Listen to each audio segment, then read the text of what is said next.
30%. I-try ulit natin dito sa isa pa. Kasi dalawa yung USB niya. USB type. Ayan.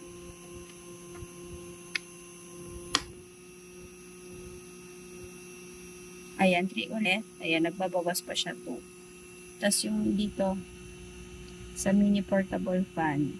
Ayan, nag-blinking siya. Ibig sabihin, nag-charge. So, pwede dito guys, mga mabababang consumption.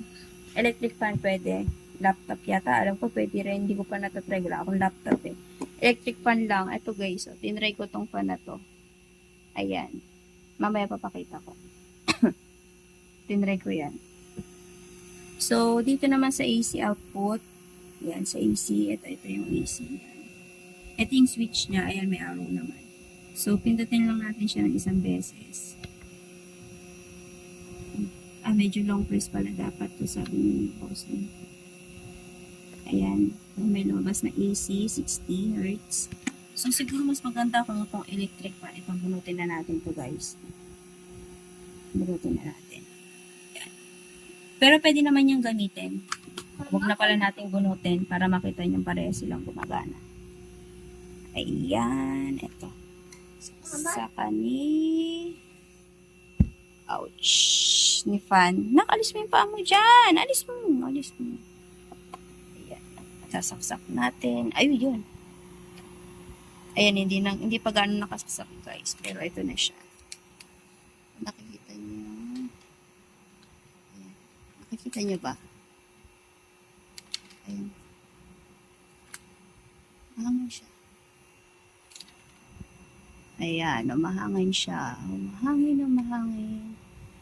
Then, ito siya. Ayan, o. Ang consumption niya is, wait lang na.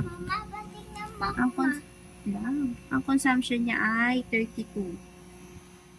So, sabi dito, nasa 160 minutes natin siyang pwedeng magamit. Kasi 56% na lang siya.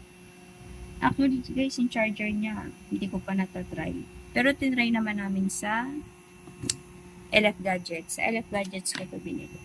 Ayan. Burutin ko na to guys. Ayan.